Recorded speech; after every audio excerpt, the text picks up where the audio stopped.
Satu. Assalamualaikum warahmatullahi wabarakatuh. Selamat pagi dan salam sejahtera untuk kita semua. Alhamdulillah, puji syukur kita panjatkan kepada Allah Tuhan Yang Maha Esa. Pagi hari ini kami bertiga ingin berbagi kepada Bapak Ibu guru, rekan kerja terkait dengan program yang sedang kami laksanakan, yaitu pendidikan guru penggerak. Jadi kami ini Bapak Ibu sedang pelatihan sekarang, sedang pendidikan selama 6 bulan. Semuanya menggunakan LMS kecuali pada saat Lokakarya, baru itu tatap muka. Nah, di salah satu sesi ada yang namanya sesi berbagi.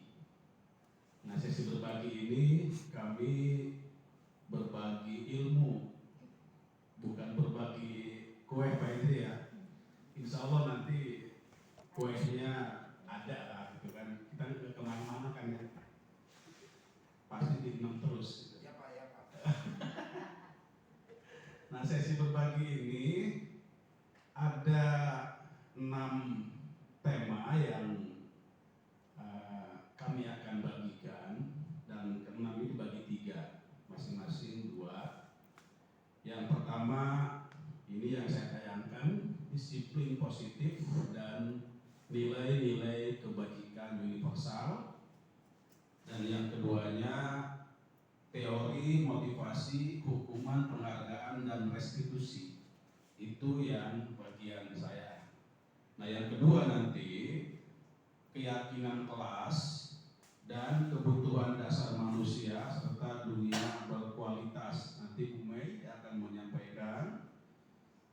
Dan yang ketiga restitusi, 5 posisi kontrol dan restitusi segitiga restitusi. Itu nanti yang menyampaikan Bu Kurnia. Jadi bahasanya memang terdengar asing oleh kita, tapi kalau dibaca lebih dalam ya sehari-hari kita sudah melaksanakan. Apalagi guru BK, ini banget BK banget.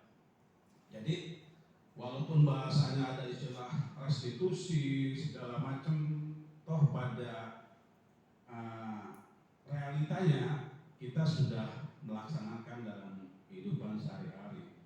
Jadi Bapak Ibu yang saya hormati, sesuai dengan porsinya saya akan memaparkan tentang budaya positif.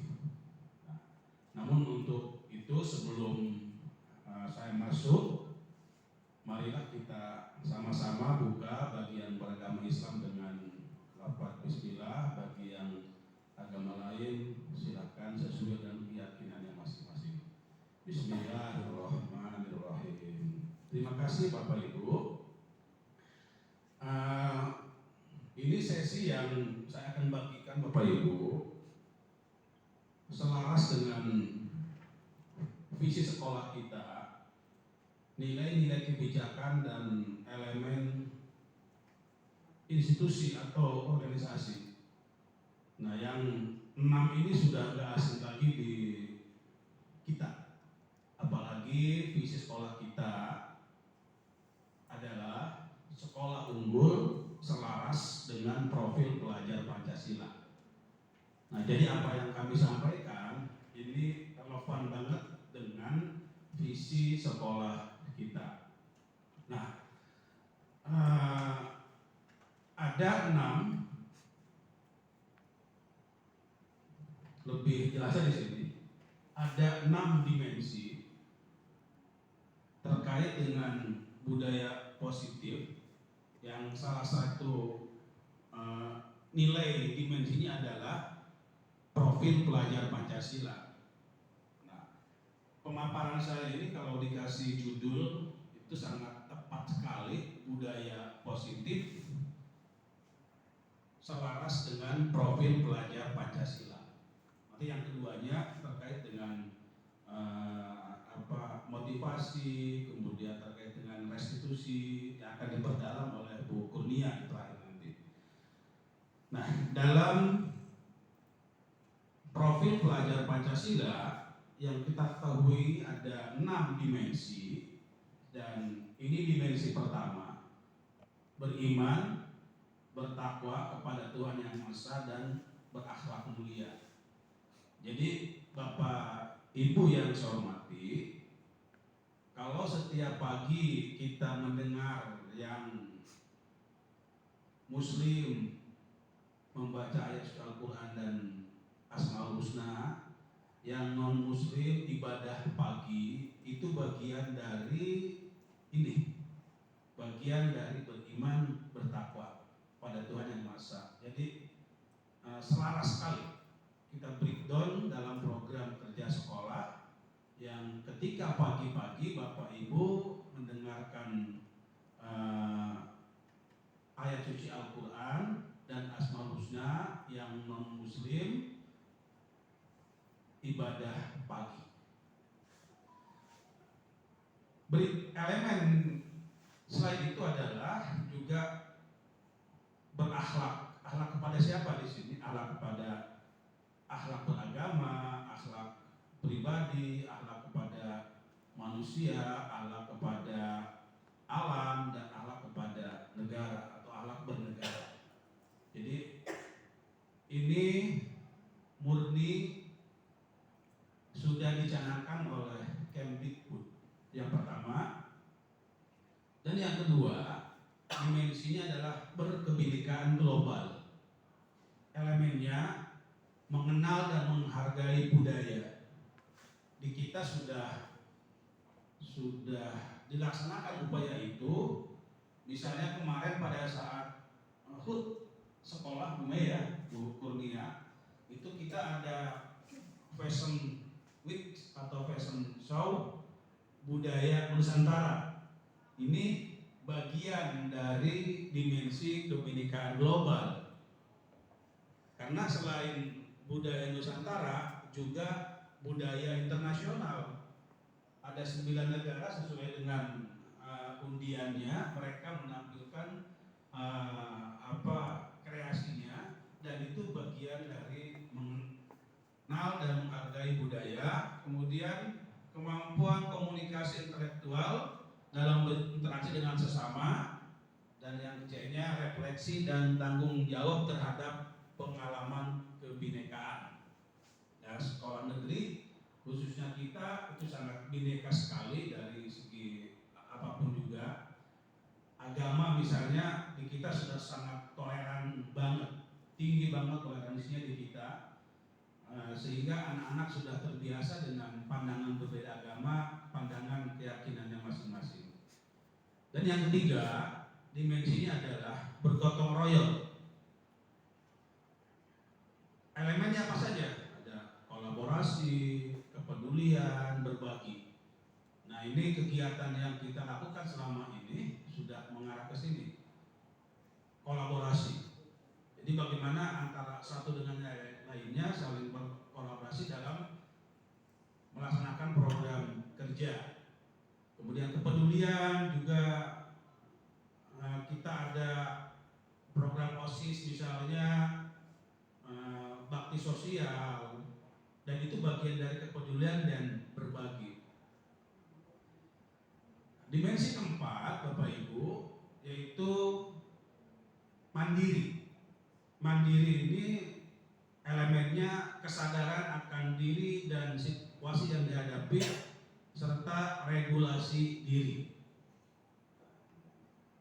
Kesadaran akan diri sendiri dan situasi yang dihadapi ini, anak-anak memiliki tanggung jawab penuh terhadap tugasnya, yaitu sebagai pelajar. Nah, regulasi diri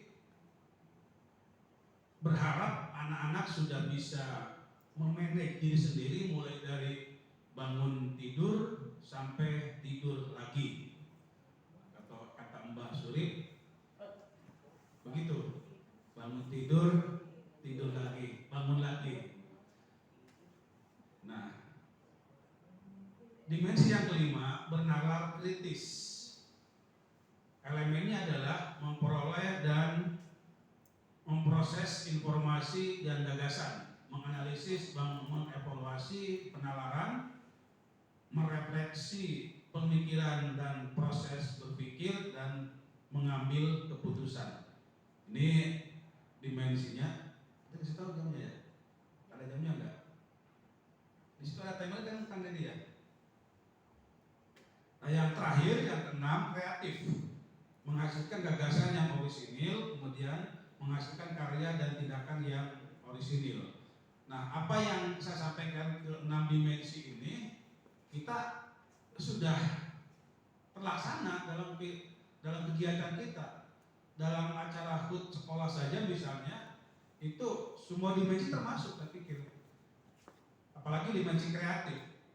Sekolah hanya menyiapkan booth, hanya menyiapkan tenda, hanya menyiapkan stand, terserah mereka mau dibikin seperti apa, dan ternyata kita bisa melihat bersama itu luar biasa kreasi anak-anaknya.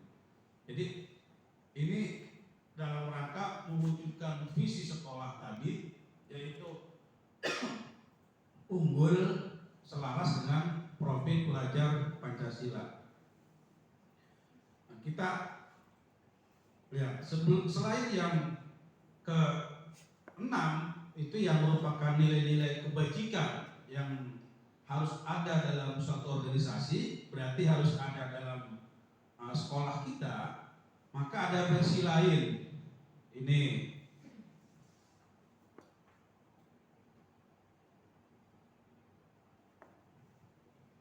cukup banyak. Ini tepat banget nih guru BK gitu. Bagaimana kita menanamkan sikap murid kita yang toleran, rasa hormat, punya integritas, mandiri, menghargai, antusias, empati, keingintahuan, kreativitas, kerjasama, kepercayaan diri, dan komitmen. Ini sikap murid bagian dari budaya positif yang harus kita kembangkan.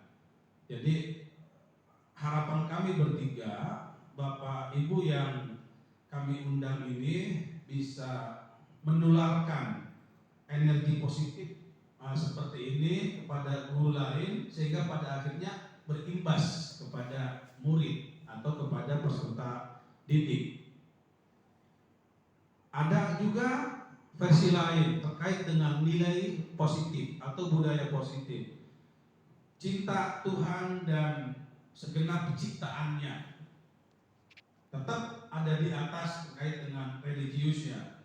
Kemandirian dan tanggung jawab, kemudian jujur atau amanah, diplomatis, hormat dan santun, dermawan, suka menolong dan gotong royong, percaya diri, kreatif dan bekerja keras, kepemimpinan dan keadilan, baik dan rendah hati, serta toleransi dan kesatuan. Masih banyak. Kalau saya satu persatu sebutkan, cukup banyak. Tapi kita cukup mengambil dari semua itu adalah yang ada di dalam profil pelajar Pancasila. Yaitu ada 6 dimensi yang di awal tadi sudah saya jelaskan. Versi lain juga masih ada banyak. Jadi kalau di eranya kurikulum 2013 kita mengenal karakter yang saat itu wajib ada di setiap muatan mapel adalah 6 karakter yang kita ketahui, misalnya ada religius, ada nasionalisme, ada integritas, ada mandiri, ada gotong royong. Nah itu kelima itu bukan 6 ya. Kelima karakter itu sekarang diperas dan diambil satu intisarinya ke dalam apa yang disebut dengan profil pelajar Pancasila. Oke, ini yang kedua, Bapak Ibu, saya akan menyampaikan terkait dengan motivasi. Jadi kami belajar seperti ini, Bapak Ibu. Oke, jadi setiap hari nggak ada waktu kosong. Nggak ada waktu kosong. Nah ini saya lihat di halaman 10 ada. Oke.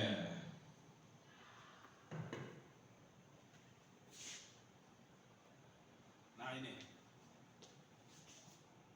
Jadi ada yang disebut dengan hukuman, konsekuensi, dan restitusi. Apa itu? Nanti akan dijabarkan lebih luas sama Bu Kurnia ya. Tapi sedikit saja di sini saya ingin jelaskan bahwa restitusi adalah proses menciptakan kondisi bagi murid untuk memperbaiki kesalahan mereka, sehingga mereka bisa kembali ke kelompok mereka dengan karakter yang lebih kuat. Saya di kelas itu selalu mempraktekkan budaya positifnya itu doa, kemudian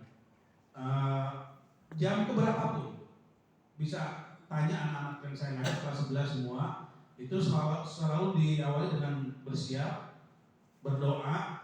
Setelah itu cek kebersihan kelas dan cek kerapihan dalam berpakaian. Itu tiga itu yang selalu saya terapkan di setiap kelas, dan harapan saya kepada Bapak Ibu semua juga seperti itu. Jadi ketika kita masuk kelas nggak langsung ujuk-ujuk ngajar segala macam, tapi kita siap, mereka doa, kemudian kita cek kebersihan kelasnya. Nggak apa-apa, kita keliling ke belakang, ke samping, ngecek kebersihan, ada sampah, kita pungut. Nah, kalau kita mungut sendiri, anak akan malu. Dia akan bilang, Pak, udah saya aja Pak. Itu yang kita minta gitu. Justru kalau misalnya kita pungut, anak diam aja, itu catatan sendiri buat kita. Setelah itu kita evaluasi. Nah, jadi ini diantaranya yang kami sampaikan. Jadi di sini ada, kalau dibuatkan tabel seperti ini, ada identitas gagal, identitas sukses, ada hukuman, disiplin. Disiplin itu ada beda antara hukuman dan konsekuensi. Kemudian restitusi itu pada akhirnya anak mengakui bahwa dia salah dan dia akan memperbaiki kesalahan itu. Misalnya pada saat berdoa, guru nggak ikut berdoa nggak apa-apa gitu. Guru harus perhatikan anak gitu. Jangan sampai ketika kita berdoa, anak berdoa malah ada yang main handphone, malah ada yang bercanda, ada yang sikut-sikutan. Dan yang seperti itu kita panggil nanti. Kita panggil, kita tanya kenapa, dan sampai dia mengakui bahwa itu salah, dan dia berjanji tidak akan mengakui, tidak akan mengulangi kesalahan itu. Nah, itulah bagian dari restitusi. Kalau hukuman itu lebih kepada Bu Kurnia di keiswaan, karena memang itu tupoksinya. Kalau konsekuensi dan restitusi saya melihat adanya di Bu Yati, adanya di Bu Seli, karena BK itu nggak boleh memberikan sanksi. BK itu yang mengayomi dan memberikan sadar kepada mereka bahwa itu salah dan mereka tidak akan berbuat lagi. Kalau keiswaan tidak ada, karena keiswaan itu patokannya adalah tata tertib, hitam di atas putih, sanksinya tegas dan nyata. Itu aja barangkali Bapak Ibu semuanya dari saya. Pertama, budaya positif. Yang kedua, terkait dengan restitusi. Dan bahkan juga saya di sini ada motivasi Bapak Ibu ya. Ada motivasi ekstrinsik dan ada motivasi intrinsik. Nah, motivasi dari luar dan motivasi dari dalam. Itu nanti kita bisa diskusikan. Selanjutnya kepada Bu Mai dulu ya. kepada Bu Mai untuk menyampaikan, memaparkan materi lain. Silakan Bu Mai. Terima kasih Bapak Ibu. Assalamualaikum warahmatullahi wabarakatuh.